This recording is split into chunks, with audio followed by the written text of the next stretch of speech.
সুসংবাদ, সুসংবাদ। কি আল্লাহ পাইছো?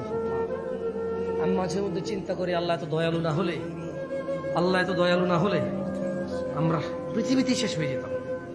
আল্লাহ তাআলা কোরআনে বলছেন, মনোযোগ দিয়ে শোনেন, ইল্লা মান তাব, ও চোরের দলেরা, ও জানাখোররা, ও নেশাগ্রস্তরা, ও অত্যাচারীরা, ও জালেমরা, ও ইসলাম বিদ্বেষীরা, ও আল্লাহদ্রোহীরা, ইল্লা মান তাব, সুযোগ, সুযোগ, মহা সুযোগ, অফার, অফার, বিশাল অফার।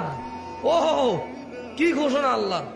অতঃপর যেই ব্যক্তি অন্যায়, চুরি হোক, যা হোক, নেশা হোক, জানা হোক, যে কোনো অন্যায় হোক, ইল্লা মান তাব, অন্যায় যত হোক, যে ব্যক্তি অন্যায় থেকে তওবা করলো, ফিরে আসলো, ওয়া আমানা, আল্লাহর প্রতি ঈমান আনলো, ওয়া আমিলা আমালান সালিহা, অপরাধ জমিন থেকে আসমানের মেঘমালা, অপরাধ জমিন পরিপূর্ণ হয়ে আছে, অপরাধ সাগরের অতুলনীয় জায়গায় পৌঁছে গেছে।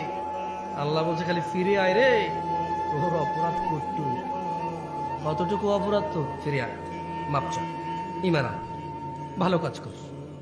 তো বয়স তো 70 হয়ে গেছে, 35 হয়ে গেছে, 40 হয়ে গেছে, ডেলি একটা মেয়ের সাথে শুয়েছি, ডেলি 2 লিটার মদ খাইছি, আল্লাহ ফিরে আসলে হবে?